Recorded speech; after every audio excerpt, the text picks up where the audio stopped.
राज्यात स्थानिक स्वराज्य संस्था निवडणुकीचा पडघम वाजलं असून नगरपालिका नगरपंचायत निवडणुकांची घोषणा झाली आहे। अशातच सर्वच पक्षात तयारीला लागले असतानाच अकोल्याच्या मूर्तिजापूरमध्ये वंचित बहुजन आघाडीने एकाच प्रभागात 2 उमेदवारांना एबी फॉर्म दिल्यानं पदाधिकाऱ्यांसह निवडणूक अधिकाऱ्यांमध्ये एकच गोंधळ उडालाय। नेमकं काय घडलं पाहूयात। मूर्तिजापूर नगर परिषदेच्या नामांकन अर्ज भरण्याच्या शेवटच्या दिवशी प्रभाग क्रमांक 10 मध्ये वंचित बहुजन आघाडीचे कोषाध्यक्ष असणाऱ्या सागर चावरे यांच्यासह अन्य एका उमेदवाराला एबी फॉर्म देण्यात आला। त्यामुळे मोठा गोंधळ पाहायला मिळाला असून या प्रभाग क्रमांक 10 मधील सिद्धार्थनगर, लहारी, अण्णाभाऊ साठे नगर परिसरातील संतप्त झालेल्या 100 ते 150 कार्यकर्त्यांनी आपल्या कार्यकर्त्यांवर अन्याय झाला असं म्हणत वंचित बहुजन आघाडीच्या पदाधिकाऱ्यांना घेरल्याचंही यावेळी पाहायला मिळालं। आज तुमच्या एरियातील बहुतांश नागरिक आणि महिला या वंचित बहुजन आघाडीच्या कार्यालयात गेल्या होत्या। काय नेमका प्रॉब्लेम होता, काय एक विषय होता तो आणि काय मागणी होती तुमची? आमची मागणी ही होती की आमचे सागर भाऊ चावरे 7 वर्षापासून वंचित मध्ये काम करत आहे, मग त्यांना तिकीट का बरं नाही दिली? आमची मागणी आहे त्या सागर भाऊ दादांना तिकीट द्या।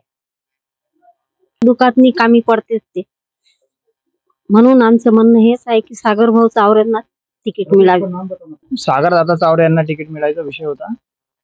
काय झालं, काय काय घटना काय होती जरा सविस्तर? घटना अशी आहे की सागर दादा चावरे यांच्यावर अन्याय झालेला आहे। यांना पार्टीत राहून काम केलेलं आहे, 7 वर्ष त्यांना पार्टीला दिलेलं आहे। त्याच्यानंतर कोणी दुसरा उमेदवार 2-3-4 दिवसासाठी येईन आणि तो त्याला तिकीट भेटणार, हे गलत झालेलं आहे।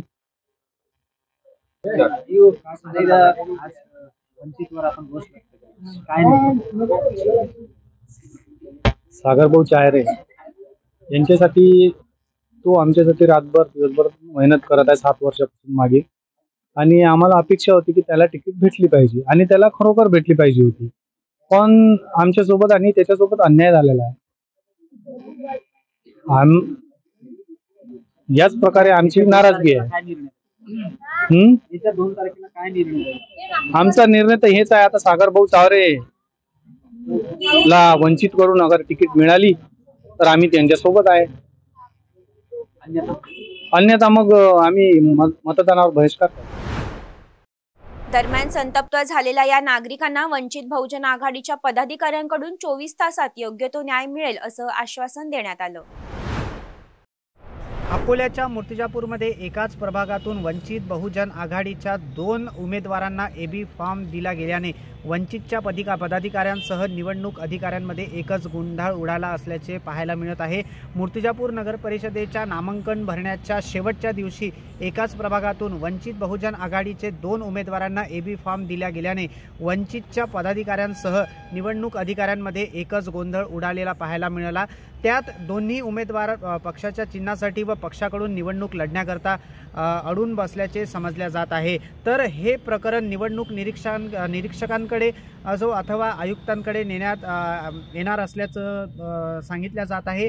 नेमका असाच प्रकार यापूर्वी जो आहे तो मुंबईमध्ये म्हणजे भिवंडीमध्ये घडला होता, आणि त्यावेळेला जर बघितलं तर सदर प्रकरण करता निवडणूक आयुक्तांकडे असेल अथवा उच्च न्यायालयाकडे गेलं होतं। आता नेमकं हे पाहणं महत्त्वाचं ठरत आहे की सदर जे प्रकरण आहे हे उच्च न्यायालयाकडे जातं की निवडणूक निर्णय अधिकाऱ्यांकडेच याचा कुठेतरी निपटारा होतो। तर नेमका कोणाला एबी फॉर्म मिळतो आणि कोणाला उमेदवारी जाहीर होते, कोण चिन्हावरून लढेल याकडे सर्वांचे लक्ष लागले असले तरी सुद्धा या प्रकरणामुळे काय होईना वंचित बहुजन आघाडीच्या पदाधिकाऱ्यांमध्ये एकच धांदळ उडालेली आहे। Pratik Kurekar, top news Marathi, Akola. तुमची car, electric panel, data server आगीपासून सुरक्षित आहे का? नाही? मग आजच बसवा F protect temperature activated fire suppression device. यामध्ये आहे eco friendly non toxic pressurised liquid, जे आग लागल्यास क्षणार्धात ऍक्टिव्हेट होऊन आगीवरती मिळवते नियंत्रण। बसवण्यास अतिशय सोपे आणि सुटसुटीत टेकालिपचे एक दर्जेदार उत्पादन एफ प्रोटेक्ट।